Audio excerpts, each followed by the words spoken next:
নমস্কাৰ আজিৰ সকলোকে স্বাগতম জনাই ষ্টুডিঅ'ৰ মজিয়াত মই মঞ্জিৰ ৰংপিপি কাৰ্বি আংলঙৰ স্ৰষ্টা চেমছন সিং ইংতিৰ 111 সংখ্যক জন্মদিবস উদযাপিত হৈ যায় হাওৰাঘাট কলেজত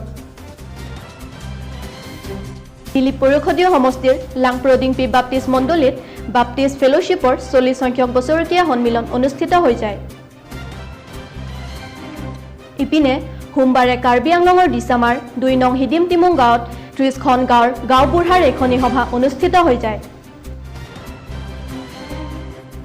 আজিলৈ মানে ষ্টুডিঅ'ৰ মজিয়াৰ পৰা মই বিদায় লৈছো চাই থাকিব নিউজ 24 কাৰ্বি আংলং